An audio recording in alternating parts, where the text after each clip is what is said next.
Hello and welcome to my channel. Today I'm going to be unboxing the Light Seer's Tarot deck. Before I get into it, just a couple of things. This was something that I bought with my own money, so this is going to be my thoughts and opinions on this deck. I'm not sponsored and I'm not getting paid to express my opinion. It wasn't a gift. And then the other thing is that all the different important things are going to be down in the description below. So this is the Light Seer's Tarot by Chris Ann. I'm unboxing another one, and I say another one because this is my personal deck. I wanted to keep some decks personal and I wanted to have some just for the channel.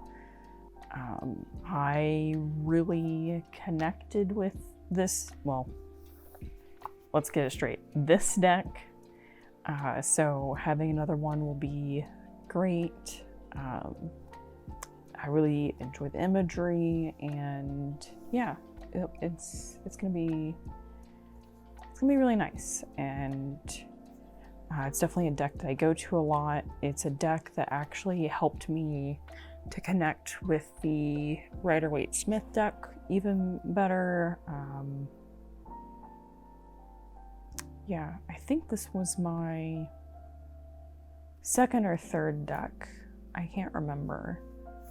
But once I connected with this deck, it was like I unlocked the Rider Waite Smith deck and all the other derivations of it. And I guess just to sum up, I really like this deck. Before we open it, let's see what's on the back. It says, this 78 card tarot deck is a healing tool and guide to explore both the light and shadow sides of our nature by reimagining the traditional tarot archetypes and symbols in a contemporary boho and intuitive style. The Light Seer's Tarot expresses the light and shadow sides of our natures and explores the lessons that can be learned from both.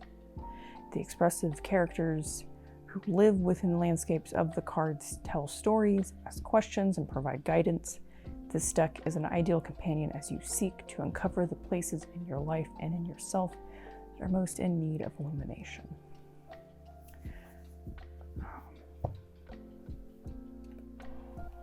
I get my trusty X-Acto knife out again.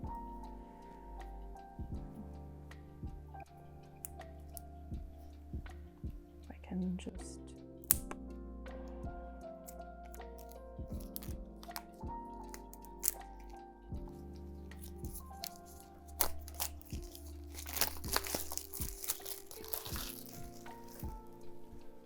Okay. Don't want that loose.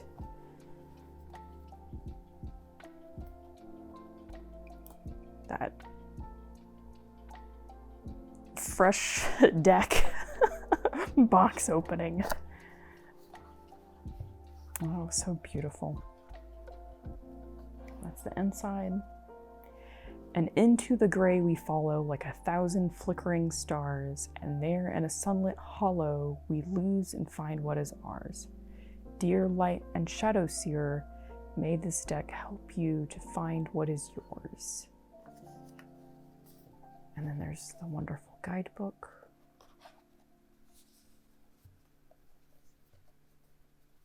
What's nice about it is that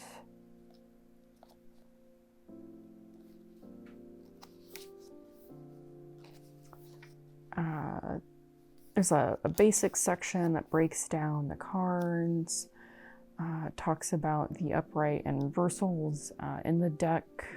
In the guidebook here, the upright is the light, reversals are shadow. And then talks about connecting.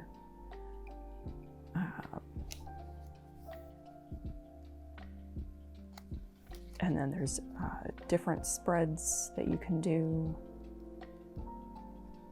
And then it goes into the major arcana and then the different suits. And what's nice is there's general terms with the light and the shadow seer, and then, or the upright and the reversal, and then down below is a more, it's a longer explanation, and then at the end is an affirmation that goes with the card. The card that is on the box is the High Priestess. So I feel like maybe reading this out loud, and just felt called to.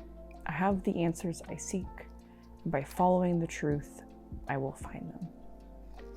How beautiful is that? Okay.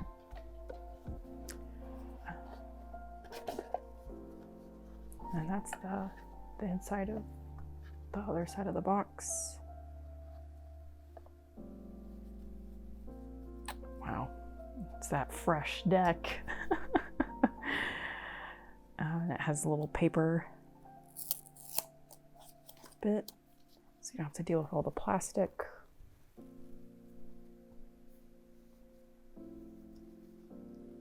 Just for comparison's sake, you can see how well loved my personal deck is in comparison. If you noticed how quickly that came off. That's funny. In preparation for the channel, I went through and organized a bunch of them so that way I can, you know, have it ready to compare with, like, with this deck. But obviously not this one. But yeah, you can see a little bit of that patina a little bit better now. Of that, like, well-lovedness. That's, to me, I can feel it. Just the usage of it. You know, this feels new, and this feels, you know, like it's been shuffled a lot. And you can also see it on the edges of the cards too.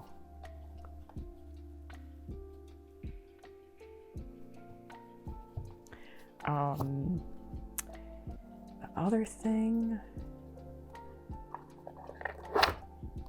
put that one over there, is it is roughly the same size as the Rider Waite Smith. Like, it's just a hair wider and taller. It is definitely a lot thicker, because if we look at the side here, it's a lot thicker. I know there are some people that really struggle to shuffle this deck. I know when I first got it, I really had a rough time of breaking it in. And it's just a thing of, you know, you just keep shuffling and shuffling and shuffling and shuffling, and eventually you'll get a hang of it. Just to give you an idea, this is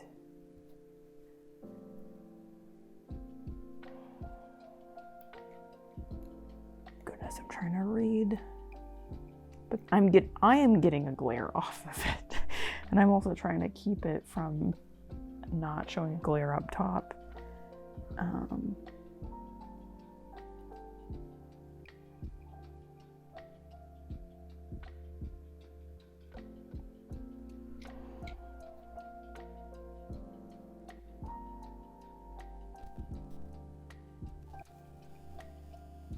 It looks like 1 3/8 of an inch, if I'm reading that right. It's just under 3.6 centimeters. So yeah, it's definitely a lot thicker than the Rider Waite Smith, because this is just under an inch. The other thing is, since it is about the same size as the Rider Waite Smith, is that you can sleeve it in your tarot-sized card sleeve. So that's always an option. if you want to do that. I might sleeve these once they're a little bit more broken in, just to keep the two decks separate, but just know that by putting sleeves on, you are going to make the deck thicker, and if you already are struggling with the thickness, that may not necessarily be a good idea. Let's see.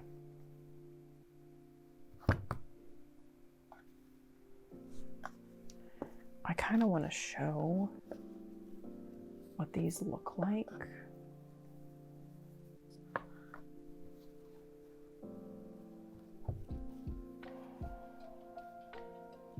I don't know if it's in the same order as my Rider Waite Smith. Because I had to flip-flop it around for another deck. Hold on.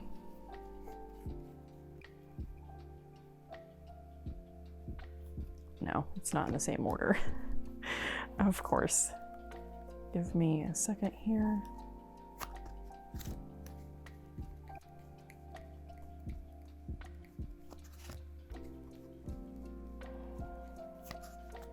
Okay, and then this, I believe, was wands.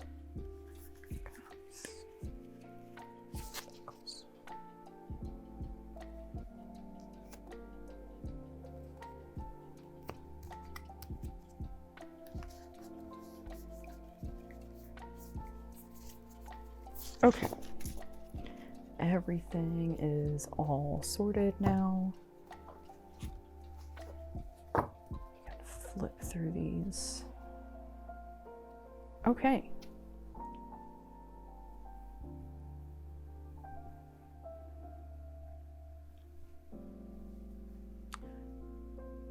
Look at that, the Fool.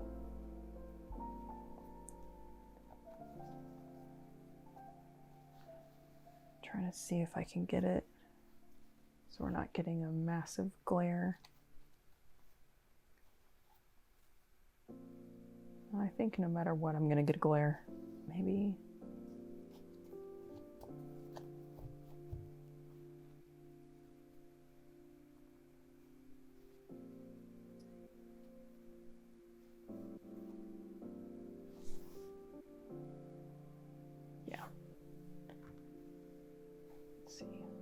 Well, no, I think up here is fine. Okay, the Fool. The Magician.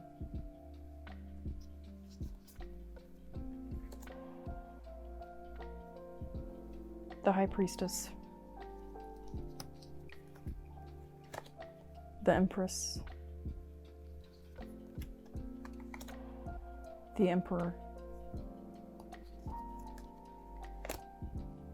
The Hierophant. The Lovers. The Chariot.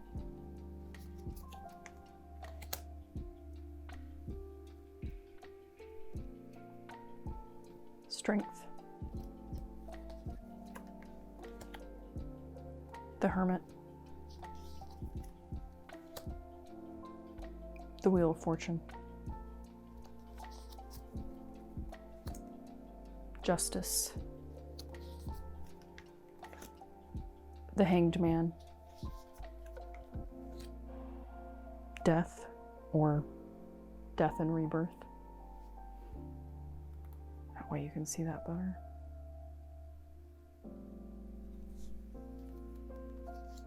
Temperance.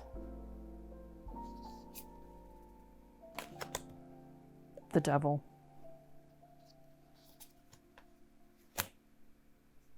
The Tower. This is probably one of my favorite Tower cards.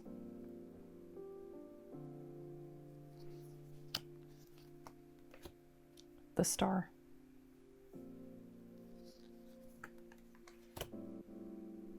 The Moon. The Sun. Judgment. The World. And that completes the major arcana. I'm sure, as you've already noticed, the images of the Light Seer has so much detail. I can already feel myself connecting with this deck, and it feels slightly different than my personal deck already, which is promising.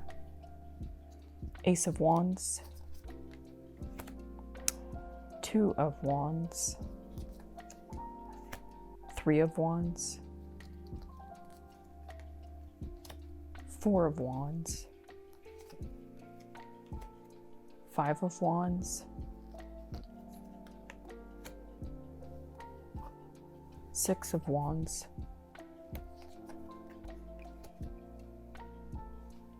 Seven of Wands,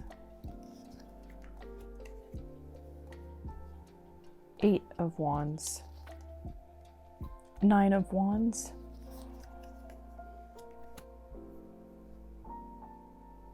Ten of Wands, Page of Wands, Knight of Wands, Queen of Wands, King of Wands, Ace of Cups, Two of Cups,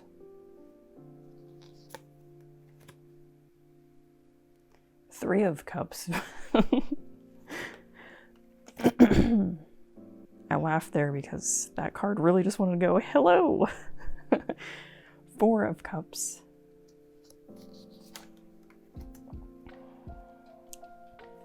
Five of Cups,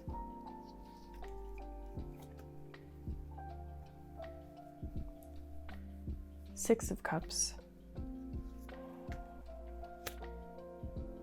Seven of Cups, Eight of Cups, Nine of Cups,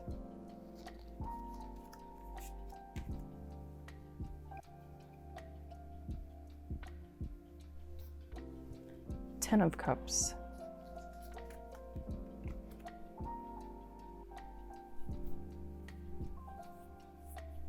Page of Cups,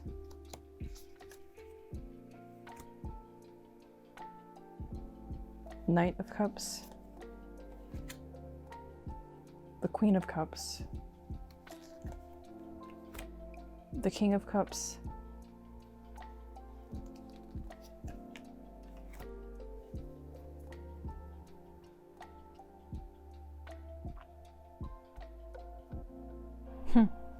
That's interesting. It's funny, as I've been flipping through, I've been noticing things that I've never noticed before, so that's funny, interesting, and not funny, haha. Ace of Swords, the Two of Swords, the Three of Swords, the Four of Swords, the Five of Swords, the Six of Swords, the Seven of Swords, and if you haven't noticed, the swords are represented by either birds or light on some of the cards. The Eight of Swords, Nine of Swords, Ten of Swords,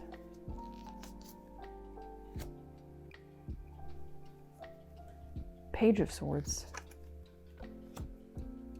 the Knight of Swords,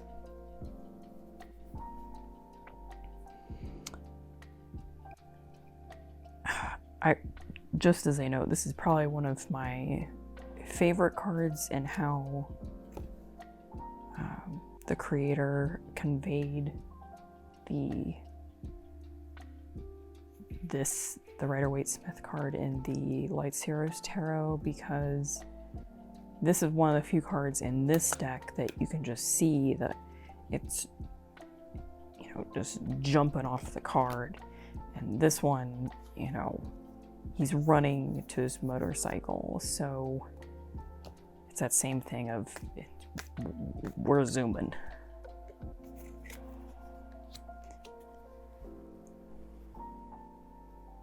The Queen of Swords.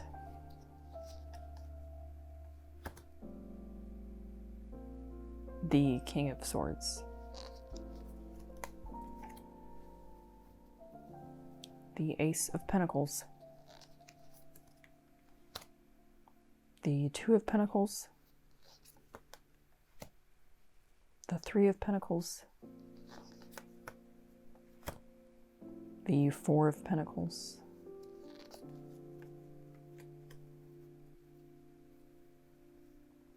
The Five of Pentacles.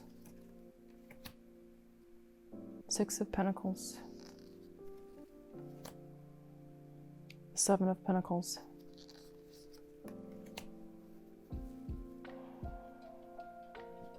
Eight of Pentacles. The Nine of Pentacles. The Ten of Pentacles.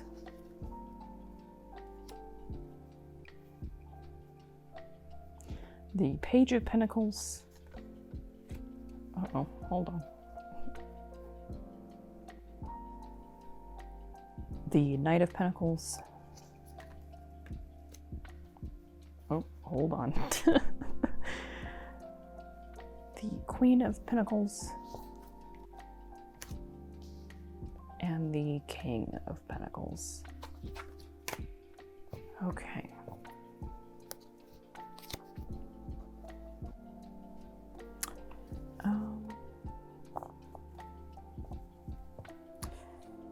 This is probably one of my favorite decks. I think I've already conveyed that earlier,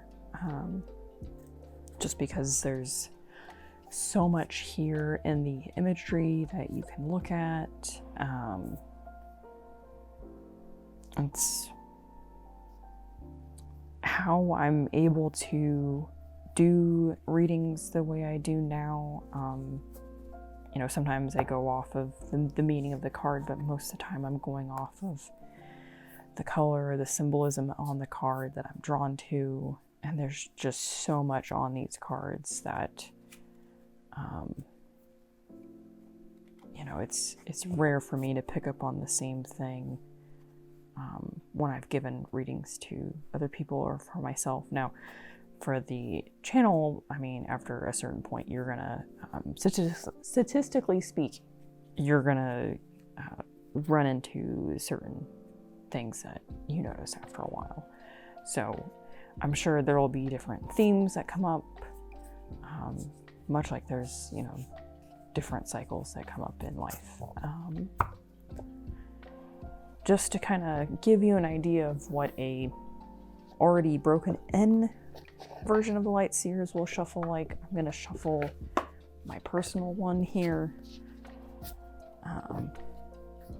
Still cracks me up that the Two of Swords is at the bottom. So this is the personal broken in deck.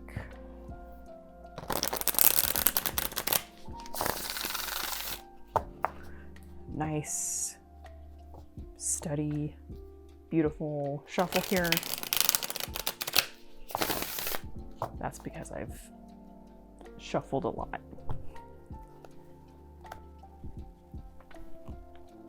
And now I'm going to shuffle this one so you can see what a brand new deck of this thickness and size is like compared to a already broken in one.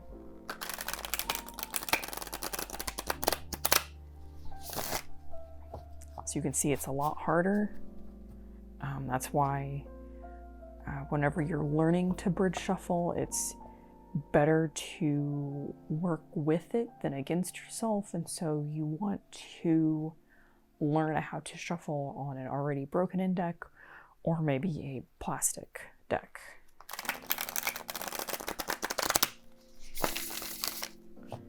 As you can probably tell, I'm trying to be, you know, not too forceful, but not, you know, too little force. Because the card has some bend to it, but not a whole lot. But I also don't want to completely bend it. Okay, I have to laugh because when I get readings done for myself or I pull for myself, I come up as the King of Pentacles. So, and you just saw, we shuffled it how many times already? I'm chuckling. I can't help but laugh. I'm gonna do a couple more shuffles so you can kind of see.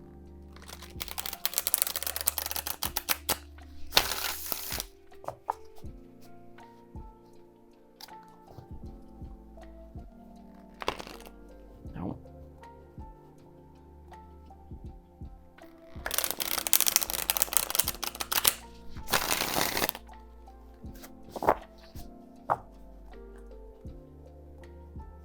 And part of the reason why I'm doing that is so that way you can also see, because I have a top-down view.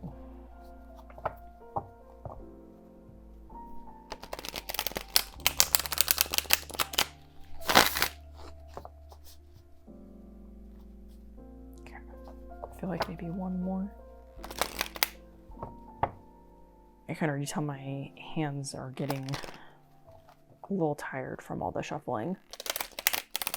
Just because it doesn't have the same give.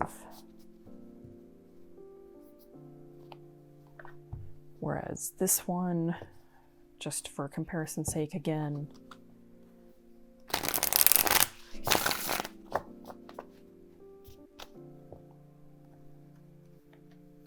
oh, why do I, that's interesting. Yeah, it's my biggest tip for this deck, because even though I have large hands, you know, and I can shuffle it, is do not beat yourself up that if you're struggling to shuffle, because at some point you will be able to shuffle it like this. It will get broken in. It will get easier. It just takes time and practice, and patience. But the other thing is, you know, maybe look at other decks if, you know you can't handle a deck of this size. Not that it's a bad thing. The other thing that you can do is you don't have to do a bridge shuffle.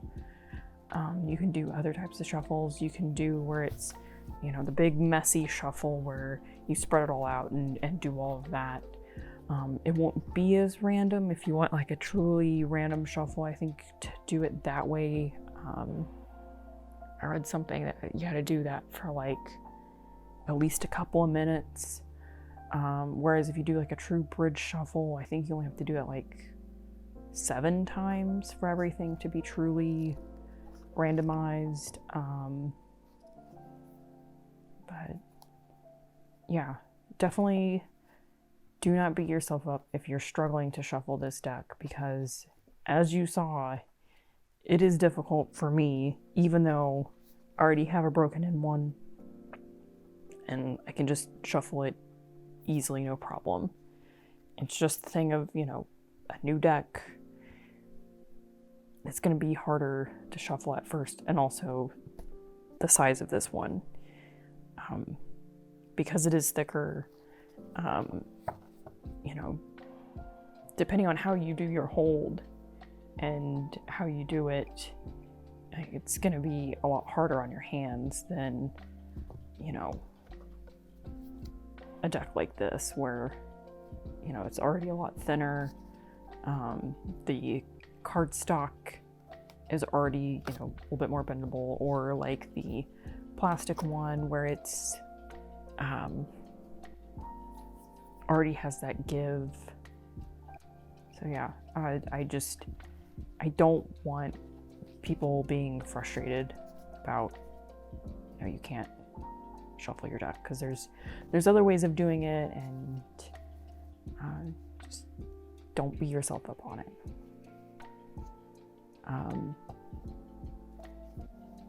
Anyway, I think that about wraps up everything on this deck. I personally really like this deck. I find it's a great deck. If you can't really connect with the Rider Waite Smith deck, I really think, in my opinion, that this is a good deck to connect with. Especially if you read more like the way I do, it really helps. Because trying to memorize 78 cards for uprights and reversals and all the intricacies can be really daunting and a lot.